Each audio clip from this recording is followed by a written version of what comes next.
Hold on to your butts. Look out!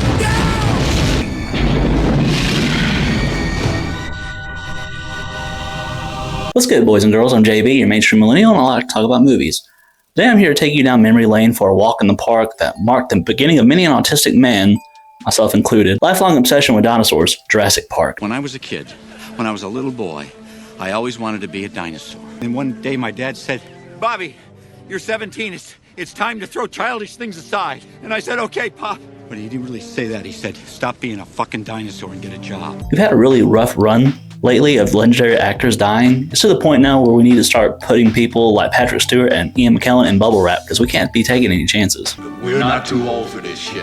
You're too old. On Monday, July 13th, 2026, the world learned the great Sam Neill passed away after publicly declaring he had defeated cancer just weeks prior. While he's got tons of roles in movies I love like Event Horizon, The Hunt for the Red October, and Daybreakers, there's hardly anything more iconic to millennials than Jurassic Park, where Sam Neill directly left his mark with his unbeatable portrayal of Dr. Alan Grant. I mean, you know it had to be good to replace the beloved gem that is The Land Before Time as the go-to dinosaur media.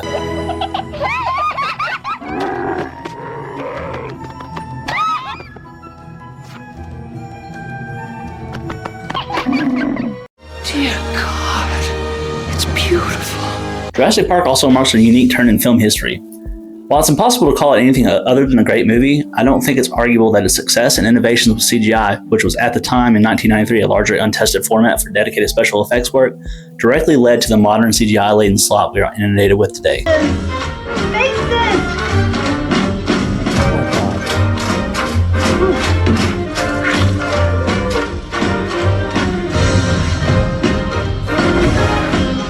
Now for the icing on the cake! What the hell is even that? To give Jurassic Park its due, though, it's often spoken about as if it was just CGI when that is absolutely not true.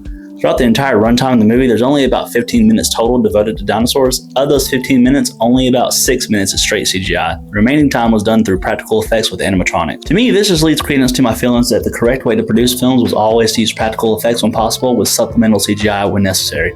What do I know? Listen to me, you piece of shit.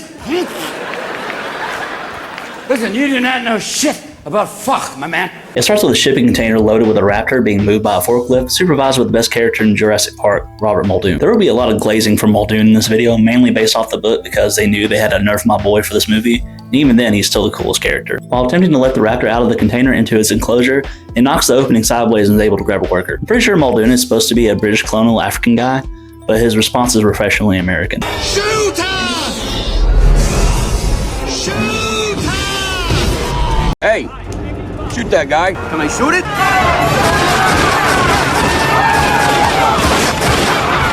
American. There was a big debate on what should be the first scene for Jurassic Park. In the book, it opens with dinosaurs already having escaped the park with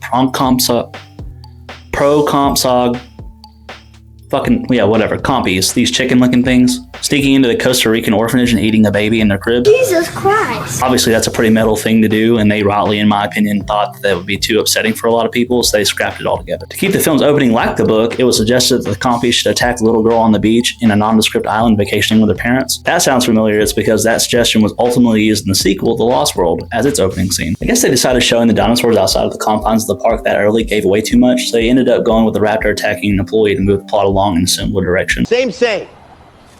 Same, but different, but still same. The scene transitions to a village restaurant where Newman from Seinfeld is meeting a shady businessman. I don't mean to be disrespectful. The actor is Wayne Knight. He plays Dennis in this movie, but it's impossible for me to look at this guy's face and not hear.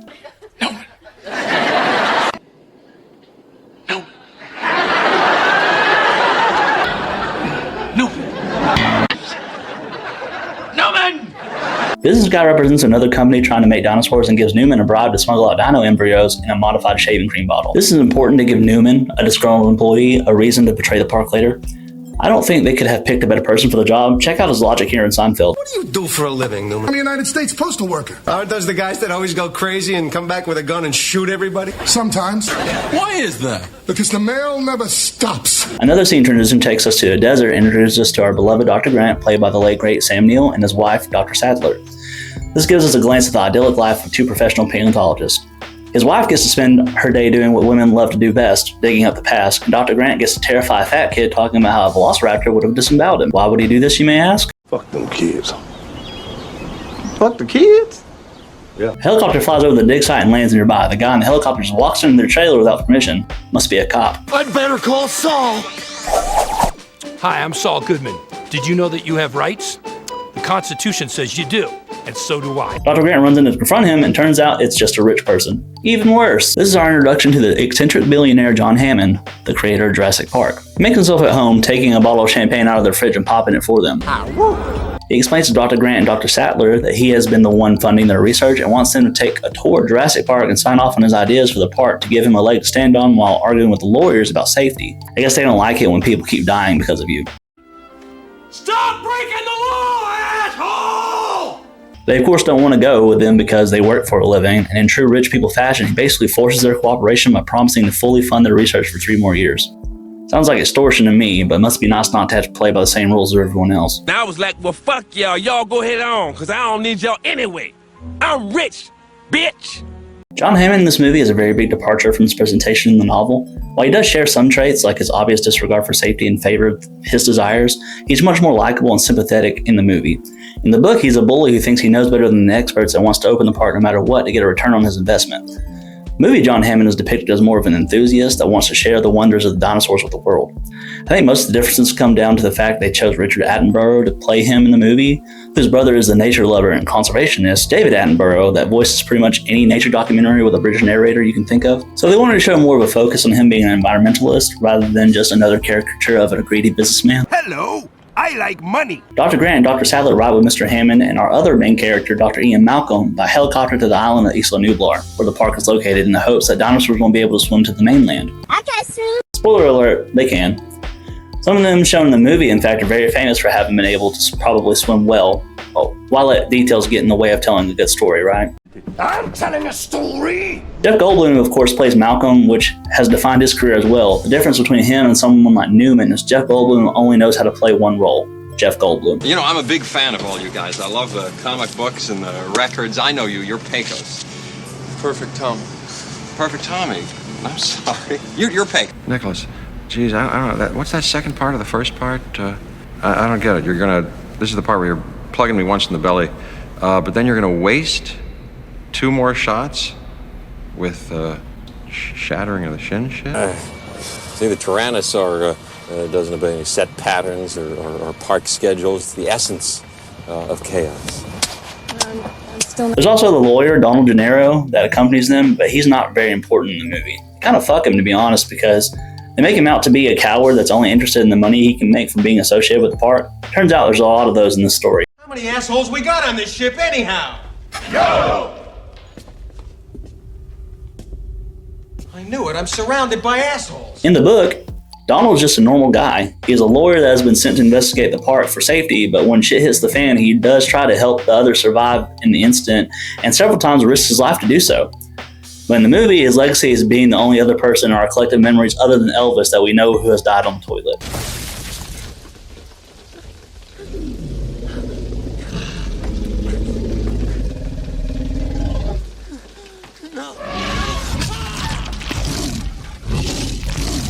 The group gets picked up from the helicopter and driven into the park, where they have the iconic first glimpse of the dinosaurs, and we hear the Jurassic Park dinosaur theme for the first time.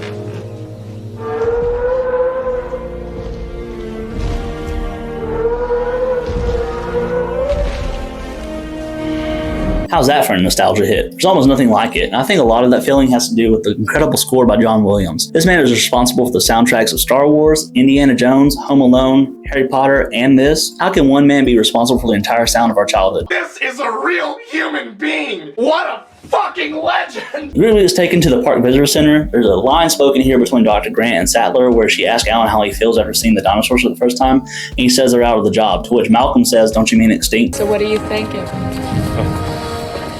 We're out of a job. Don't you mean extinct? This was added in by director Steven Spielberg because the original plan for the movie was to be relying on practical props and puppets to show the dinosaurs.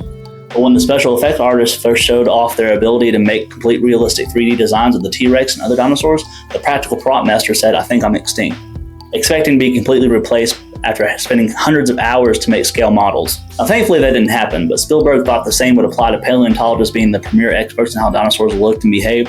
if real dinos could just be made and observed. This has stayed alive for over 30 years now, as even in the last Jurassic World movie that released in 2025, one of the plot points is museums closing their dinosaur exhibits because nobody wants to look at dead dinosaurs anymore when they're alive examples. I disagree, mainly because museums are awesome, but there's a pretty obvious drawback to having live dinosaurs versus dead museum specimens that's very much integral to the whole lesson of the movie, and the fact that live dinosaurs are dangerous and can kill you. No way! They ride in this interactive movie theater thing that explains how they made dinosaurs using DNA retrieved from fossilized mosquitoes and filled in the remaining gaps with frog DNA. This will be important later. I appreciate Dr. Grant's spirit when the ride bypasses the lab where they make the dinosaurs, and when he wants to stop and Hammond tells him he has to wait because it's a ride, he, Sattler, and Malcolm just push the bars up and get off, and the lawyer's like, hey, you can't do that. Breaking the law, breaking the law, breaking the law, breaking the law. The group enters the lab and gets to witness the birth of a dinosaur from an egg, while the head scientist explains they genetically engineer all the dinos to be female. Dr. Grant recognizes the baby as a velociraptor like the one they were digging up in the desert, and Hammond brings them to meet Muldoon outside of the raptor enclosure. They watch a cow get lowered into the enclosure for a feeding, while Muldoon explains how smart the raptors are, how they operate in packs like wolves, and how they should be exterminated. God, Muldoon, why do you have to be so cool? God, you are so cool. They have lunch where Doctors Grant, Sattler, and Malcolm argue with Hammond about how the dinosaurs obviously can't be controlled, which pisses off Hammond because he needs their support to get the park greenlit. Hammond's grandchildren, Lex and Tim, arrive to act as a test group for how children will react to the park. Hammond sets the group off on a tour of the park's exhibits in these self-driving electric cars with the kids to prove how safe and manageable the dinosaurs are. The amusement park of the future, where nothing can possibly go wrong. Possibly go wrong. That's the first thing that's ever gone wrong. Dinosaurs predictably don't cooperate, of course, not showing up to let the tour see them. This gives Malcolm, in my opinion, his best line in the movie. Now eventually you do plan to have dinosaurs on your dinosaur tour, right? Hello? Hello? Yes? I really hate that man. They do eventually see a Triceratops, but it's sick, so they get out of their cars for a closer look. I like here that Hammond, Muldoon, and control staff, including Samuel L. Jackson and Newman from earlier, are watching the tour, and when they get out, Muldoon's like, how many times have I told you we need the doors to lock from the outside so no one can get out? It obviously works out best for the movie that they can leave if they want to, but otherwise, yeah, no shit, you shouldn't have people just be able to decide to get out and explore your dinosaur-infested hellscape. Who taught these people safety? Willy Wonka?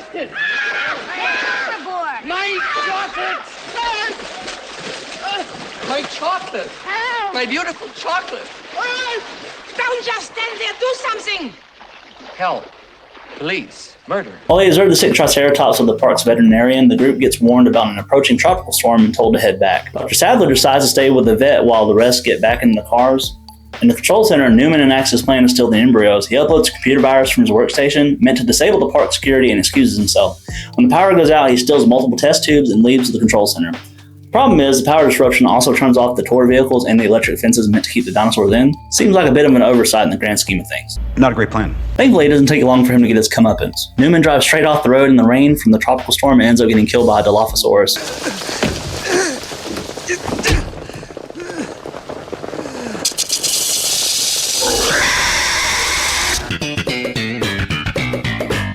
The electric vehicles die right outside the T-Rex paddock, and eventually the big boy himself turns up to discover the fence is off. The lawyer immediately abandons Lex and Tim in their car and hides in a restroom while the Rex attacks the children. Again. Fuck them kids. Dr. Grant is able to distract the T-Rex away from Tim and Lex using a road flare, but dumbass Malcolm decides to do the same thing and gets got. That's why you shouldn't blindly trust someone with the title doctor. They could be a doctor of some bullshit subject like chaos theory in Malcolm's case, or worse, a dentist. Right, take a look. I'm actually a doctor. Yeah, you said that several times last night, but really, you're just a dentist. Maybe let's refocus. No, the problem here is that medical practitioners have co-opted the word doctor. Okay, Captain. Now, I know we live in a world where anything can mean anything, and nobody even cares about etymology. Apparently that's a trigger for me. Yeah, apparently. Malcolm's saved by sheer luck when the T-Rex accidentally destroys the restroom the lawyer is hiding in and gives him the Elvis treatment we talked about earlier. Thank you very much.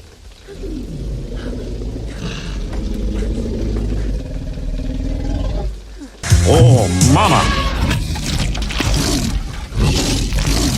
While trying to rescue the children from the car, Dr. Grant, Lex, and Tim get pushed down into the dinosaur enclosure trying to escape the T-Rex. Dr. Sattler is safe, having arrived at the visitor center with a vet, and rides out with Muldoon to rescue the others. They arrive just a few minutes late after the attack and are able to find and injure Malcolm. They load Malcolm up in their Jeep and keep looking for the others. This is where Malcolm sees the water vibrating from the T-Rex footsteps and warns the others to get in the car for the legendary Jeep chase.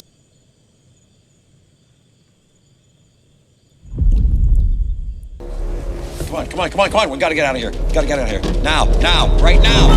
Go. Let's go. Hey. Start the engine. Fun fact, Spielberg intentionally had the characters talk about the T-Rex's speed earlier in the movie just to set up the sequence because it sounded cool, ignoring the fact that were it able to move this fast at its size would literally break the Rex's bones. Must go faster. Dr. Grant, Lex, and Tim are able to hide in a tree. Dr. Grant comforts the kids and promises that he'll stay awake all night to watch for dinosaurs while they sleep, then immediately does his best impression of a private on fire guard. They wake up face to face with the long necks from earlier, and one sneezes on Lex for good measure. What kind of bacteria would a genetically engineered extinct animal carry, do you think? Would that cause her to contract like super AIDS or something? Lex could have been the next patient zero for a pandemic. Good thing the world wouldn't shut down for some sniffles, right? Oh fuck, never mind. Quarantine our ass now. 2319! We have a 2319! Red alert!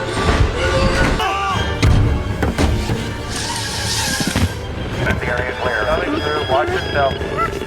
They find some eggs, and Dr. Grant realizes the dinosaurs are able to change their sex using the frog DNA the scientists use to complete their genetic codes, and thus are able to breed.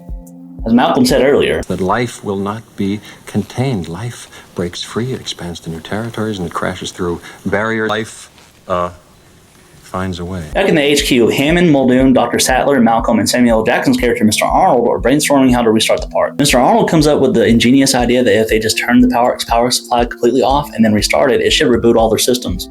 You mean to tell me that the tried and true method of unplugging something and plugging it back in works on everything from my Xbox to a multi-billion-dollar dinosaur park? What? They kill the power and everything appears to be working again. Mr. Arnold breaks one of the cardinal rules whenever he volunteers to go off alone and reset the power grid to reactivate the security fences. R.I.P. Samuel L. Jackson dies off screen here. I've always thought it was strange they don't show what happens to him. In the book, he gets chased by raptors who immediately break out of their enclosure when he resets the power. He runs into the power shed and makes it down some stairs, at which point a raptor starts chasing him and looks down the staircase at him. Mr. Arnold assumes this means the raptor cannot walk downstairs, so he's safe. You can see a glaring issue with that prediction. Good job, you're apparently smarter than a computer engineer. The raptor just jumps down the stairway and mauls him. Stupid death, right? Dumb ways to die. So many dumb ways to die. This is Samuel L. Jackson we're talking about here. How perfect would it have been to recreate this scene, and when the raptor jumps down the stairs, just before it kills him, hit him with a cool motherfucker. Turns out while they were filming outdoor scenes in Hawaii, a real hurricane hit the islands, so a few scenes had to be cut for time, and Mr. Arnold's death scene was one of them. Dr. Grant, Lex, and Tim trek across the fields towards the park facilities. They witness a stampede of gallimimuses caused by the herd getting chased by the T-Rex and have to take cover behind a fallen tree before sneaking away while it chows down. In the book, they are chased by the T-Rex down a river in a raft, in which it is described as swimming after them like a crocodile. That sounds way cooler, but as it turns out, CGI couldn't handle water effects well enough to make it appear as if the Rex was actually swimming after him, so they went with this instead. That sounds familiar, it's because they finally did use that scene in Jurassic World Rebirth. As hard as you can, G!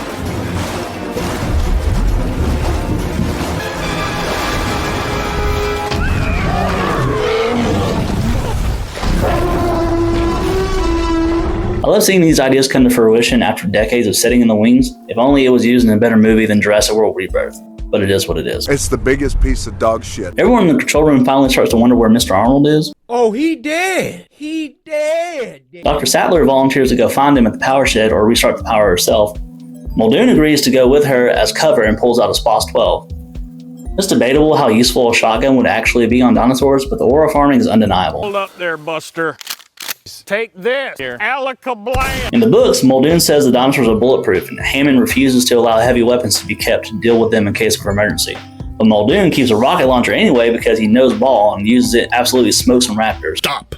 My penis can only get so erect. I told you I had to nerf my boy for this movie, and he's still the coolest character. As soon as they walk outside, Muldoon sees a hole in the enclosure and knows the raptors are out and they are being hunted. He stares off into the distance and tells Sattler to run while he draws them off. She runs straight to the power shed as he stalks into the trees. Dr. Grant, Lex, and Tim make it to an inactive electric fence that separates the dinosaurs from the park buildings and begins to climb it at the same time Dr. Sattler makes it to the power station. When she starts reactivating the power supply, the fence sounds an alarm while Tim is still climbing down the fence. You would think that would elicit the same response from everyone. Get that ass moving! Tim Vega locks, though, on the fence and refuses to get down. While Dr. Grant and Lex try to talk him into jumping, Dr. Sattler finishes the reset and it shocks him to death.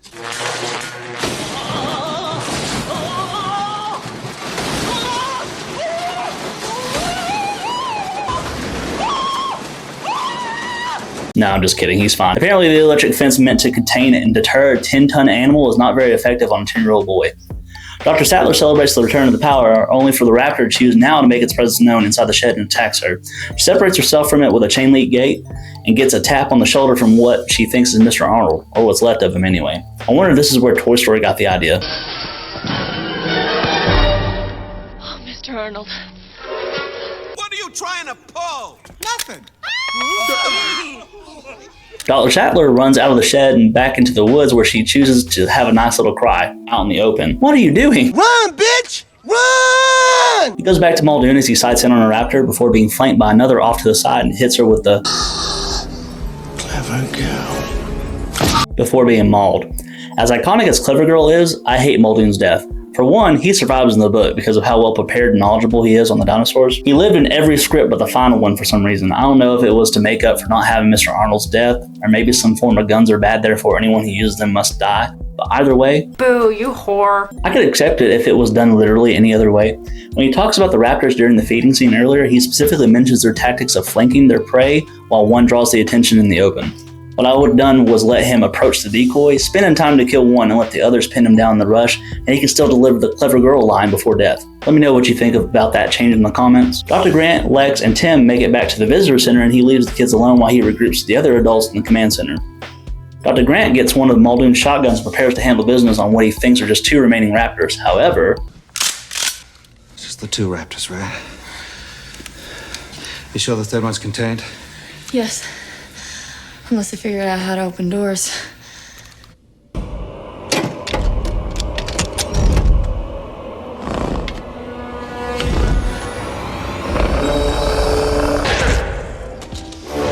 the raptors have regrouped as well and are stalking Lex and Tim through the kitchen of the visitor center as they speak. Lex and Tim play hide and seek with the raptors, managing to lock one in the freezer and surviving until Dr. Grant and Dr. Sattler show up to help them, and they lock themselves in the office. Dr. Grant calls Hammond from the landline and lets him know they have the kids and to call for a helicopter. Hammond hears over the phone Dr. Sattler say that the raptors are going to break the glass windows to chase them, and Dr. Grant unloads a shotgun at nothing. It's gonna come through the glass!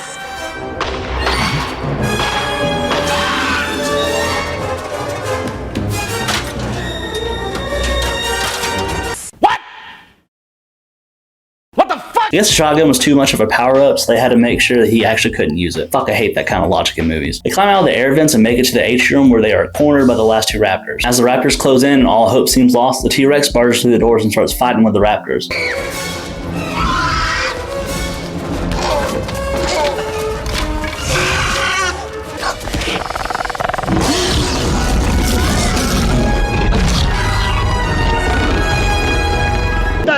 Was lucky. Giving the group time to escape outside and get into the Jeep with Hammond and the wounded Malcolm. This is another significant change because in the book, both Hammond and Malcolm die. There have been plenty of changes up to this point, but it makes me super salty that they let Muldoon die and let these 2 live. How can you do this? This is outrageous. It's unfair. Dr. Grant says after careful consideration, he decided not to endorse the park and they drive back to the helicopter pad to be rescued. I enjoy the 2 different send-offs it gives the dinosaurs and the humans as if there are 2 distinct casts. It shows the T-Rex roaring victoriously after having killed the raptors, while the ceiling banner that says when dinosaurs rule the earth falls down around it dramatically, which still gives me chills all these years later. Versus Hammond standing outside the helicopter looking longingly towards his park that he's lost to his own creations. It's a beautiful conclusion that still hits after more than 3 decades later.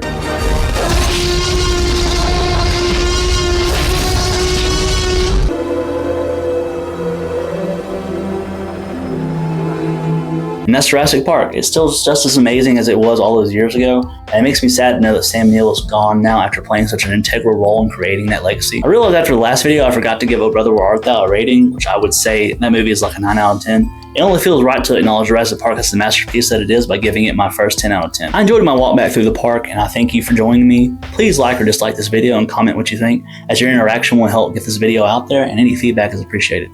Thank you all for watching, and I'll see you in the next one. Bye.